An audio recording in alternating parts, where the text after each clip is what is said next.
Tu sais, ce moment très précis où tu lis un truc sur Internet, un tweet, une vidéo, un post Facebook douteux, et tu te dis, bon, c'est peut-être faux, mais ça se tient. Voilà. À cet instant précis, ton cerveau vient de gagner contre toi. Et non, ça ne veut pas dire que tu es naïf, bête ou manipulable. Ça veut juste dire que tu es humain. Aujourd'hui, on va parler d'un truc qui nous concerne tous. Pourquoi notre cerveau adore les mauvaises idées? Pourquoi les fausses infos, les raccourcis, les explications bancales se propagent de plus vite que les vraies? Et surtout, pourquoi ce n'est pas un bug mais une fonctionnalité? Le cerveau humain a un gros problème, un énorme problème même. Il déteste ne pas savoir. L'incertitude, c'est inconfortable. Physiquement inconfortable. Quand ton cerveau ne comprend pas une situation, il se met en alerte. Un peu comme si quelqu'un te disait « T'inquiète, tout va bien », sans jamais t'expliquer pourquoi. Résultat, il cherche une réponse, n'importe laquelle. Et là, il y a deux options. Une réponse compliquée, nuancée, avec des ça dépend, une réponse simple, claire, rassurante, même fausse spoiler.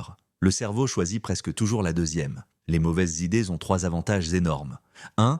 Elles sont simples, pas besoin de réfléchir longtemps. Elles détiennent en une phrase, c'est à cause de X.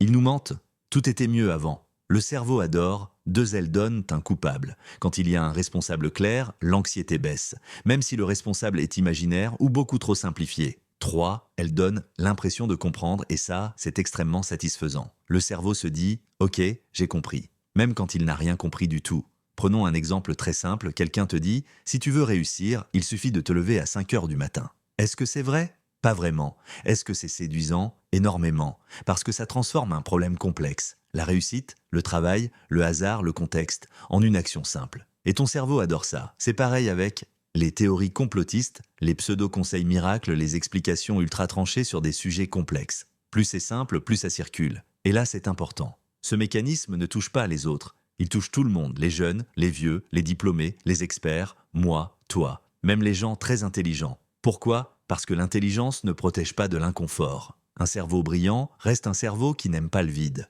Parfois, même, plus tu es intelligent, plus tu es doué pour justifier une mauvaise idée une fois qu'elle est installée. Le problème, ce n'est pas d'avoir parfois tort. Le problème, c'est quand on refuse toute nuance, on attaque ceux qui doutent, on confond comprendre et avoir une opinion. À partir de là, les mauvaises idées deviennent solides et les bonnes explications deviennent suspectes. Et plus une idée est répétée, plus ton cerveau la considère comme vraie.